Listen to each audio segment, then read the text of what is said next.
Muy buenas a todos, bienvenidos a una nueva partida, pero en esta ocasión nos trasladamos al Tata Steel Challengers. Son 14 jovencitos que están disputando el torneo paralelo al Masters y, por ejemplo, pues el ganador jugará el próximo año en el Tata Steel Masters con los mayores. Vamos a ver una partida espectacular con mucho ataque y con unos movimientos que, bueno, pues es un mazazo con cada jugada que se va realizando. Por un lado tenemos con piezas blancas a Arjun Erigaisi, jugador y gran maestro indio en torno a 2.600 puntos, y con piezas negras al gran maestro, también jovencito, Daniel Darda de Bélgica. Ambos pues muy fuertes. Darda tiene en torno a 2.500 y poco en cuanto al elo, y ya en el tablero, si me aparece por algún lado el ratón, E4 por parte de Erigaisi, a lo que Darda responde con C5, defensa siciliana, caballo F3, caballo C6, entrando así por la variante antigua de la siciliana y ruptura central en D4. Vienen estos cambios, vimos ya en la última siciliana que traje hace un par de días, en la que, bueno, pues esta captura quizás no es muy buena para las piezas negras, ya que la dama se desarrolla, está centralizada, no hay una pieza que directamente pueda atacar a dicha dama una vez en los cambios por parte de los caballos, y bueno, pues luego hay facilidad de desarrollo de los alfiles y las blancas tendrían algo de ventaja de desarrollo. Por lo tanto, se juega E5 por parte de Darda, ganando algo de centro, tocando al caballo y caballo B5. Ahora una jugada como A6 quizás no sería del todo precisa para las blancas, ya que permitiría caballo D6 jaque. Es verdad que, bueno, pues si el rey se quita es un desastre, y si alfil por dama por D6, las piezas negras han perdido la pareja de alfiles. De momento el enroque en corto no es posible y las blancas nuevamente tendrían algo de ventaja. Para defender esta casilla de D6, las piezas negras juegan D6 y ahora el punto está defendido en dos ocasiones. Tras estos movimientos, la partida podría haber continuado con caballo C3 directamente, aunque antes se juega C4. Vamos a ver la diferencia de uno y otro movimiento, alfil E7, y tras, ahora sí, caballo 1 C3, A6 expulsando a este caballo de B5. Caballo A3, de momento este caballo queda un poquito desplazado, lateral. Normalmente suele venir a la partida pues vía C2 y E3 normalmente, y el tema es que ahora las piezas negras no pueden jugar B5 debido a este peón de C4 que, bueno, pues está reforzando esa casilla, evita ese movimiento que suele ser típico en alguna otra línea también de la siciliana, en el que las piezas negras van ganando algo de espacio jugando B5 si el peón todavía está en C3 y bueno, pues se amenaza un ataque en B4 ganando uno de los caballos. Por lo tanto, tras caballo A3, la partida continúa con alfil A6 desarrollando caballo C2 y tras estos movimientos alfil G5. Como vemos, se enfrentan los alfiles. De momento Erigaisi ignora el ataque y tras alfil E2, alfil por C1, torre por C1, y lo que han conseguido las piezas negras quizás es retirar o eliminar su alfil de casillas negras, que no era muy bueno, chocaba contra esta estructura central de peones, pero a cambio, bueno, pues no cuentan con pareja y quizás este punto de D6 puede ser algo débil de cara a un futuro. De momento se siguen desarrollando las piezas, caballo F6, enroque en corto por parte de ambos jugadores y tras dama D2, dama E7 y caballo D5. Con bastante agresividad, quizás otros movimientos podrían haber sido B3, se desarrolla o se activa una de las torres hacia el centro, podrían hacer lo propio las blancas, pero aquí, como decimos, se decide jugar caballo D5, se ataca a la dama y esta se retira a D8. Aquí Erigaisi decide volver con el caballo a C3, dama B6 tocando el punto de B7 y tras estos movimientos se juega torre F D1, centralizando la segunda torre. Este peón no se puede capturar, no pasa en la partida, pero si dama por B2, torre B1 y la dama queda completamente atrapada, ganarían las blancas y por lo tanto, bueno, pues no es capturable al menos de momento ese peón. Torre C8 y tras jugarse ese movimiento, ahora sí B3 y posteriormente torre F D8. Por lo tanto, con bastante maniobra y de momento todo bastante tranquilo. H3, dama 7, algunas jugadas más de maniobra, el alfil se trae a la defensa a F1 y tras jugarse caballo E7 se retira este caballo de de C2 llevándose a E3. Como vemos, el caballo podría haber saltado a esta posición, lo defendía el caballo de C2, pero una vez que se ha retirado, pues hace lo propio Erigaisi, quitando al caballo, y tras dama B8 se juega dama D3. Tras estos movimientos, H5 ganando espacio en el flanco de rey, H4 y dama A7 nuevamente. Tras estas jugadas, alfil E2, rey F8, alfil F3 y G6 en la posición.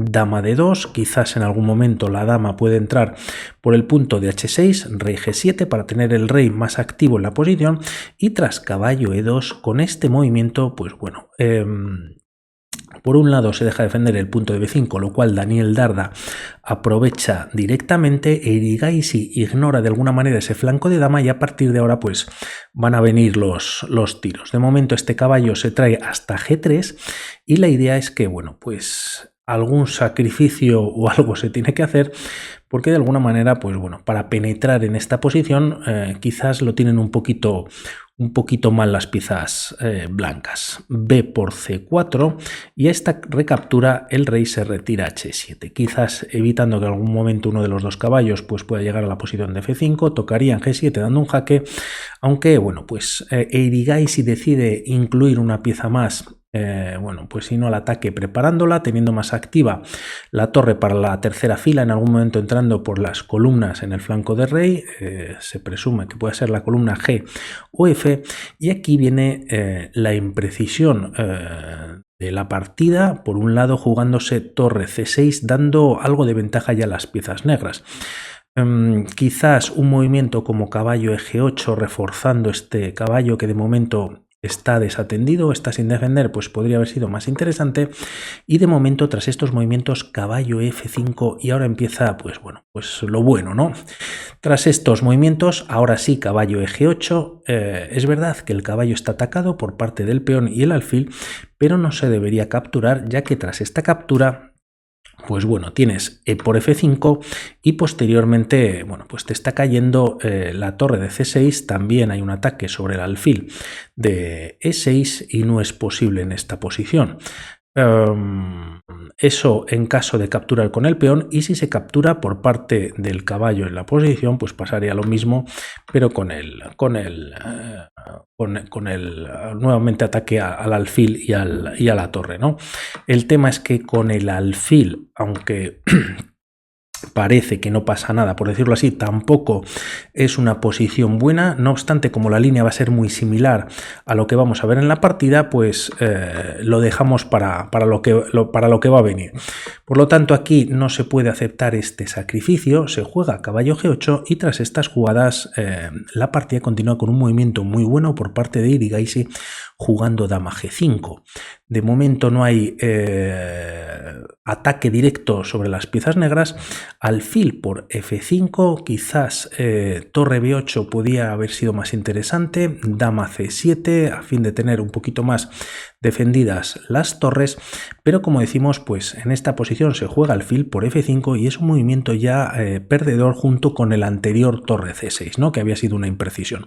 Esto lo aprovecha perfectamente Erigaisi, que juega E por F5, como comentamos con esta descubierta, torre C8 y alfil E4. Hay un triple ataque por parte de las piezas blancas sobre el punto de G6, solo defendido por el peón de F7 parte del rey, y tras capturarse por parte del caballo, caballo E4, caballo por E4 y dama E7. Se trae la dama a la defensa para cambiarse damas, y quizás lo que más me llama la atención de esta partida es que Erigaisi, bueno, está entregando las piezas, ¿no? Ha colocado anteriormente aquí el alfil para hacer este triple ataque, ha habido cambios con el caballo, también ahora permite estas capturas con la dama y tras caballo por G5 se está dando un jaque, rey G7, el material es igual y continúa la partida. F por G6. No se puede recapturar con el peón de F7, ya que el caballo de 6 pues estaría dando este doble, ganando la torre tras el jaque. El peón de F7, por lo tanto, tiene que permanecer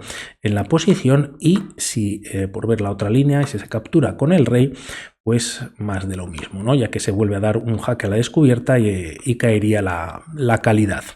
Por lo tanto, se juega caballo h6 no para atacar al peón de f7 tras esta captura, sino para haberse retirado, ya que en esta posición nuevamente caballo por f7 no es posible debido a caballo e6 jaque, y tras estos movimientos entiende Darda que tiene que jugar torre d7, quitando finalmente la torre de este doble que estaría dando en esta posición en e6 el caballo, y Eirigaisi sigue con gran estilo. Caballo e4, jaque a la descubierta y rey f8. Si aquí las piezas negras capturan en f7, permitiría torre por d6. Nuevamente sería muy fuerte, ya que si torre por, caballo por d6, dando jaque nuevamente y ganando la torre de c8. El problema en esta posición es que la torre ataca a la torre de d7, pero además está ganando el caballo en h6, por lo tanto sería una posición perdedora para las piezas negras. Como decimos, no ocurre rey por f7, sí rey f8, y aquí, bueno, pues otro movimiento fantástico en la posición, que es torre g8 dando un jaque, entregando material. La partida continúa con caballo por g8 y tras esta coronación no podía terminar de otra manera que tras rey por g8, caballo f6, jaque dando un doble y ganando la partida, ya que bueno, pues en esta posición Daniel Darda decide abandonar y a cualquier movimiento se pierde pieza y las blancas estarían con pieza de más, ¿no? Brutal ataque por parte del jovencísimo Arjun Eirigaisi, y comentar que también llevan 4 rondas, al igual que el Masters, y Eirigaisi lleva 3,5 puntos sobre 4, por lo tanto prácticamente haciendo un torneo hasta el momento casi perfecto. Por mi parte nada más, un saludo y vamos hablando. Chao.